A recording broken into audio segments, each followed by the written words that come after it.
Ano ang ibig sabihin ng 2 Corinthians chapter 7 verse 10? Tara, samahan niyo akong pag-aralan ito. 2 Corinthians 7:10.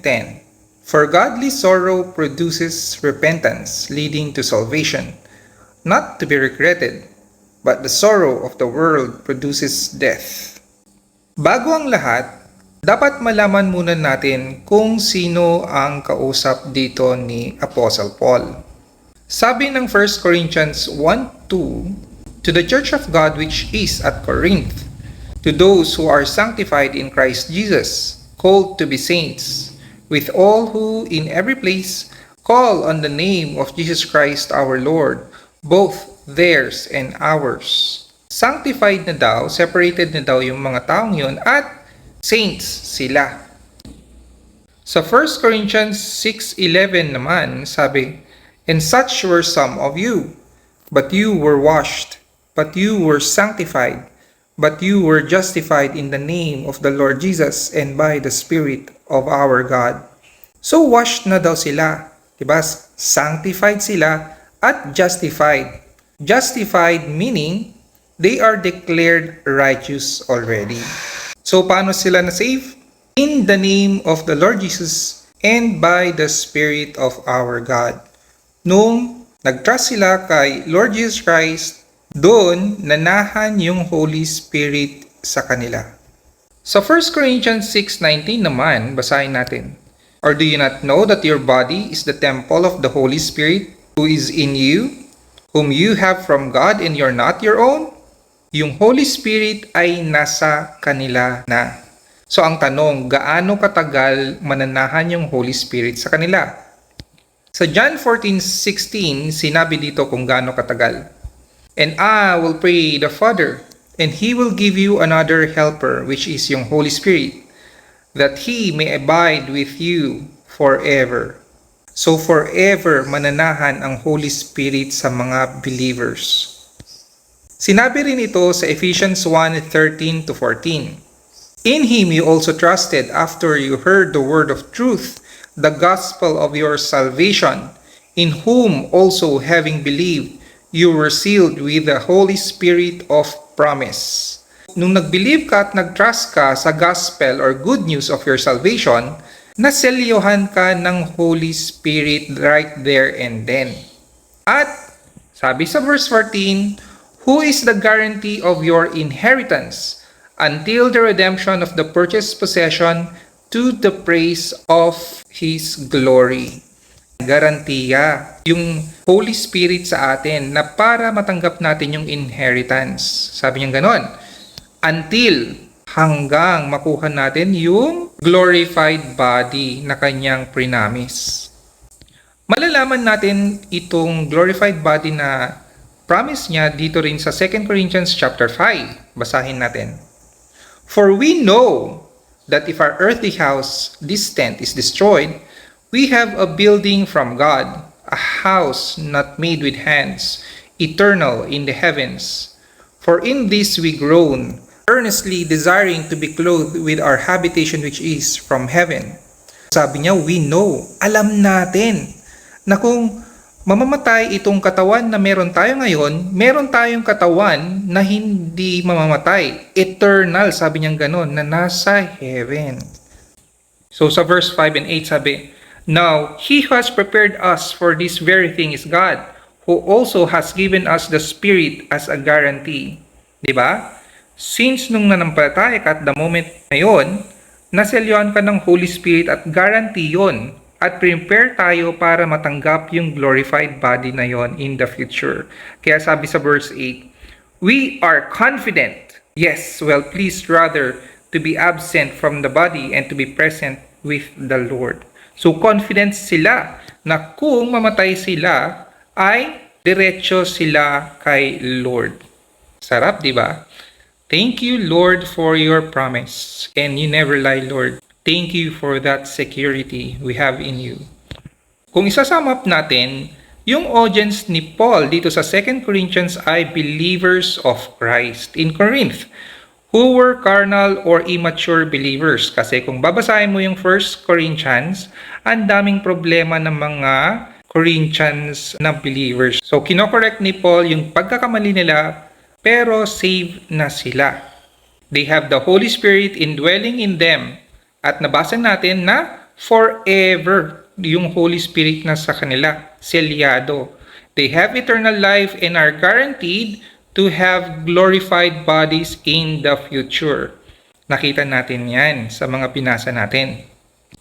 So, simulan natin sa verse 8 yung ating passage na pinag-aaralan.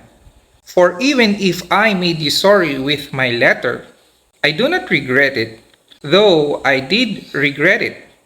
For I perceive that the same epistle made you sorry, though only for a while. So ano yung letter or epistle na binabanggit dito ni Apostle Paul? Ito ay yung naunang letter niya sa kanila, which is yung meron tayo, yung 1 Corinthians na letter. Sinabi rin dito sa verse 12 kung ano yung binanggit niyang pagkakamali nila. Therefore, although I wrote to you, I did not do it for the sake of him who had done the wrong, nor for the sake of him who suffered wrong, but that our care for you in the sight of God might appear to you. So, ano yung specific na ginawa nilang mali? Kung babalikan natin yung 1 Corinthians chapter 5 verse 1 and 2, makikita natin kung ano yon. It is actually reported that there is sexual immorality among you, and such sexual immorality as is not even named among the Gentiles, that a man has his father's wife. So may sexual immorality from among the believers. At grabe pa yung nangyari, incest. Yung asawa ng tatay niya, ang kanyang kinakasama. So, kinokorek ni Paul ang kanilang pagkakamali. Sa verse 2 sabi, and you are puffed up, and have not rather mourned, that he who has done this deed might be taken away from among you. You are puffed up. Kumbaga, naglo-glory kayo sa mga nangyayari sa inyo. Dapat nag-mourn kayo, nalungkot kayo na merong sins from among you para ma-excommunicate nyo siya. Dito sa verses 5 and 6 ng 1 Corinthians sabi, deliver such a one to Satan for the destruction of the flesh, that his spirit may be saved in the day of the Lord Jesus. I-deliver nyo, ibigay nyo kay Satanas siya. Pakita nyo na mali siya para sa destruction ng kanyang katawan. Para yung spirit niya ay ma-save in the day of the Lord Jesus. And yung pagiging puff up nyo or yung pag-glory nyo is not good. Do you not know that a little leaven leavens the whole lump? Kumbaga, pag hinayaan nyo yung pagkakamali na yan, yung sin na yan, kakalat yan at gagawin rin yan ng ibang mga kapatid natin kay Kristo. Kaya sinabi niya sa verse 18, flee sexual immorality. Every sin that a man does is outside the body, but he who commits sexual immorality sins against his own body. Lumayo kayo sa immoral na sexual na ginagawa nyo. Dahil yan lang ang sin na nagko-commit kayo against your own body, kasi yung ibang sin is you're not committing sin against your body. Or do you not know that your body is the temple of the Holy Spirit who is in you, whom you have from God, and you're not your own? For you were bought at a price.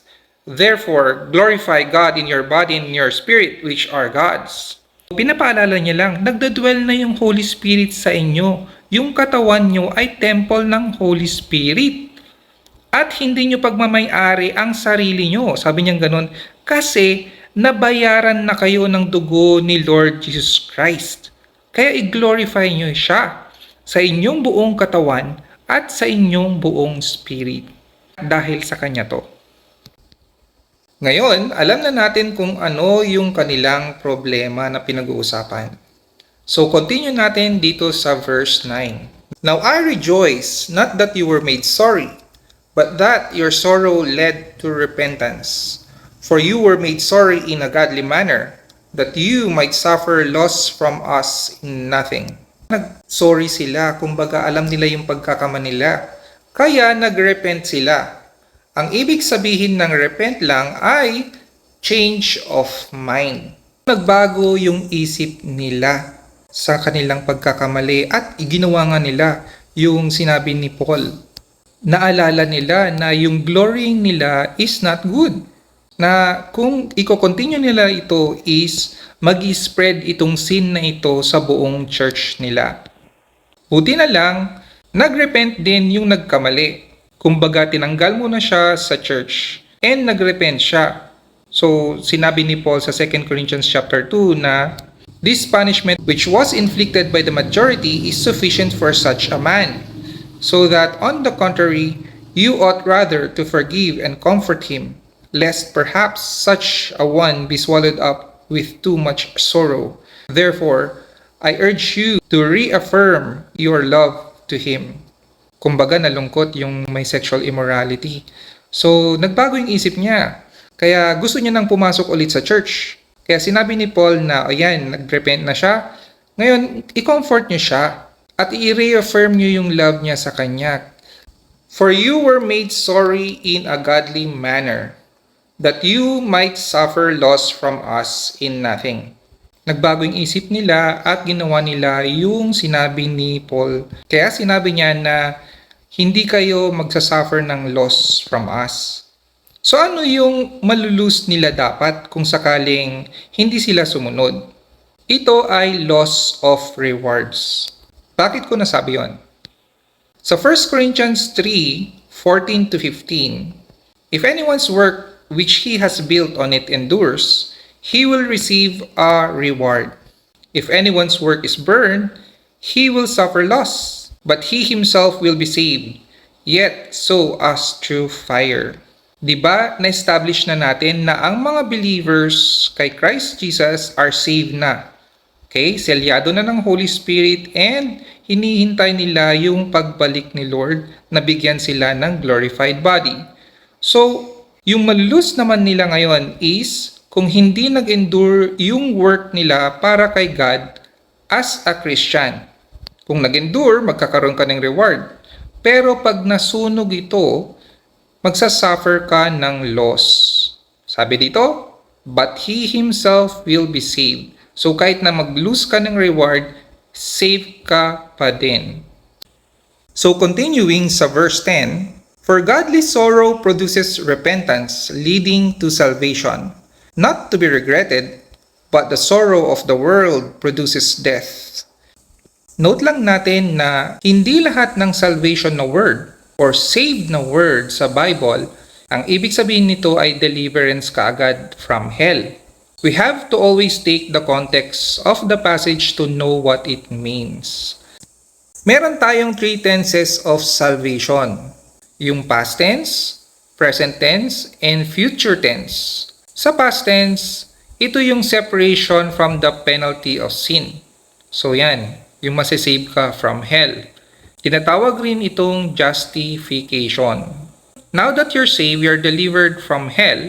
As a Christian living here in this side of life, God wants us to be separated from the power of sin. Ito naman yung tinatawag nating walk natin as a Christian kay God. Tinatawag din itong sanctification. And lastly, future tense. Ito ay yung separation from the presence of sin. Ibig sabihin, mabibigyan ka ng glorified body in the future. Tinatawag din itong glorification. Kung gusto nyo pang pag-aralan ang ating 3 tenses of salvation, gumawa po ako ng video para dito. Ano ang 3 tenses ng salvation o kaligtasan?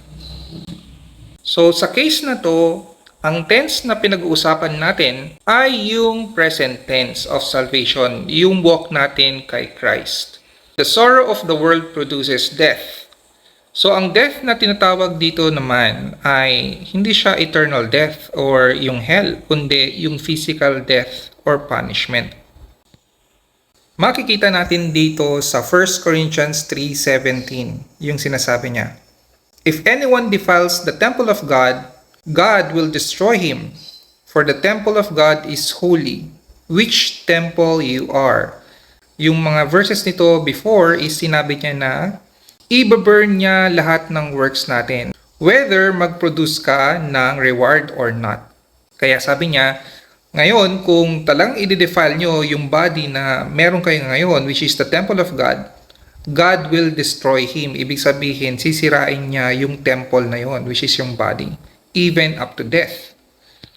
Sinabi niya rin to sa 1 Corinthians 11:30-32. Itong passage na to ay yung passage patungkol dun sa communion. For this reason, many are weak and sick among you, and many sleep. For if we would judge ourselves, we would not be judged. But when we are judged, we are chastened by the Lord, that we may not be condemned with the world. So sabi niya, dahil dinidefile nyo ang communion table ng Lord, ang iba sa inyo ay mahina, yung iba may sakit, and marami sa inyo patay na. Yung sleep na word dito is physical death. Kaya, ginajudge kayo ni Lord, dinidisiplina niya kayo para hindi kayo makondemn ng world. Sabi sa Hebrews 12:6 and 8, For whom the Lord loves, He chastens, and scourges every son whom He receives. But if you are without chastening, of which all have become partakers, then you are illegitimate and not sons. So, sinasabi ng writer ng Hebrews na dinidisiplina ni Lord yung kanyang mga anak. At lahat ng believer ay anak ng Diyos. Dahil sa 1 John chapter 1 verse 12 sabi, For as many as received Him, to them He gave the power to become the sons of God, even to those who believe in His name. So yung mga believers is na born again, naging anak ni Lord. At lahat ng anak ni Lord ay kanyang dinidisiplina kasi mahal niya sila. Pwede niyo rin pong pag-aralan ng aking ginawang video na ano ang maaring consequences ng sin sa isang believer of Christ. Hanggang part 4 po ito. Conclusion, though God gives eternal life to every believer or His children, He disciplines them so they may separate themselves from the power of sin. Ito yung doctrine ni God na china-chastise niya or kinokorek niya or dinidisiplina niya yung kanyang mga anak, which are the believers of the Lord Jesus Christ. I hope naintindihan niyo ang ating short na Bible study. Sa muli po, God bless us all always.